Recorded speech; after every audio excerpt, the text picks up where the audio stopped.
സർവകലാശാലകളിലെ സ്ഥിരം vice chancellor നിയമനങ്ങളിൽ തടസ്സങ്ങൾ നീക്കണമെന്ന് governor ആവശ്യപ്പെട്ടു.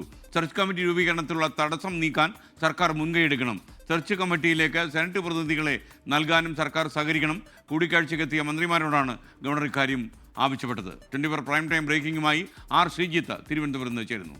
പറയൂ ശ്രീജിത്ത്.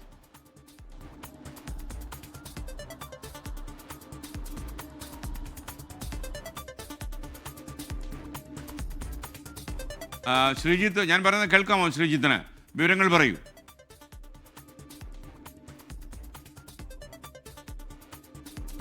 എന്തായാലും കഴിഞ്ഞ കുറച്ചധികം കാലമായി കേരളത്തിലെ മിക്ക സർവകലാശാലകളിലും സ്ഥിരം വി സി ഇല്ല എന്നുള്ളത് വലിയൊരു പ്രശ്നമായിരുന്നു. വിദ്യാർത്ഥികളുടെ താല്പര്യങ്ങൾ സംരക്ഷിക്കുന്നില്ല ഉള്ള രീതിയിൽ പരാതികൾ വരുമ്പോഴാണ് ഇപ്പോൾ ഇതിന് തടസ്സങ്ങൾ നീക്കാനുള്ള ചർച്ച ആരംഭിച്ചിരിക്കുന്നത്.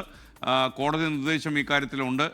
രണ്ടുപേരും സംസാരിച്ച് തീർക്കണം എന്ന രണ്ട് പക്ഷവും സംസാരിച്ച് തീർക്കണമെന്ന് കോടതിയുടെ നിഗമനം നിർദ്ദേശമുണ്ടായതിനു ശേഷമാണ് ഇക്കാര്യത്തിൽ ഒരു ചുവടുവയ്പ് ഉണ്ടായിരിക്കുന്നത്. മന്ത്രിമാർ ചർച്ച തുടങ്ങി. ശ്രീജിത്ത് നമുക്കൊപ്പം ചേരുന്നു. പറയൂ ശ്രീജിത്ത്. SKN സംസ്ഥാനത്തെ സർവകലാശാലകളിൽ ഭൂരിപക്ഷം ആരോഗ്യ സർവകലാശാല ഒഴികെ ഒരിടത്തും സ്ഥിരം വി സിമാരില്ല. എല്ലായിടത്തും താൽക്കാലിക വി സിമാരാണ്. സ്ഥിരം വി സിമാരെ നിയമിക്കാൻ സർക്കാരും ഗവർണറും യോജിച്ചൊരു സംവിധാനം ഉണ്ടാക്കണമെന്നായിരുന്നു സുപ്രീം കോടതി നിർദ്ദേശിച്ചത്. ഈ നിർദ്ദേശത്തിൻ്റെ പശ്ചാത്തലത്തിലാണ് സർക്കാരിനോട് സഹകരണം വേണമെന്ന കാര്യം ഗവർണർ ആവശ്യപ്പെട്ടത്. ഇന്നലെ ഗവർണറെ ചെന്ന് കണ്ട നിയമമന്ത്രി പി രാജീവിനോടും ഉന്നത വിദ്യാഭ്യാസ മന്ത്രി ആർ ബിന്ദുവിനോടുമാണ് ഈ ആവശ്യങ്ങൾ ഉന്നയിച്ചിരിക്കുന്നത്. സ്ഥിരം വി സി നിയമനത്തിന് സെർച്ച് കമ്മിറ്റി രൂപീകരിക്കണം എന്നാണ് നിഷ്കർഷ. ആ നിഷ്കർഷ പാലിച്ചുകൊണ്ട് ഈ സെർച്ച് കമ്മിറ്റിയിലേക്ക് ഉള്ള സർക്കാരിൻ്റെ പ്രതിനിധിയെയും ഒപ്പം സർവകലാശാല പ്രതിനിധിയെയും നൽകുന്നതിന് ഇപ്പോൾ പല തടസ്സങ്ങളുമുണ്ട്. ചിലയിടത്ത് നിയമവ്യവഹാരങ്ങളാണ് തടസ്സങ്ങളെങ്കിൽ മറ്റിടത്ത് സിൻഡിക്കേറ്റിൻ്റെയും സെനറ്റിൻ്റെയും മറ്റും എതിർപ്പാണ്.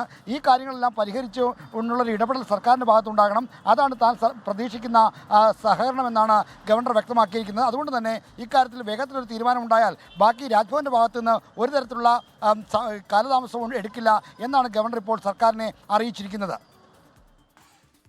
Okay, thank you Sreejith.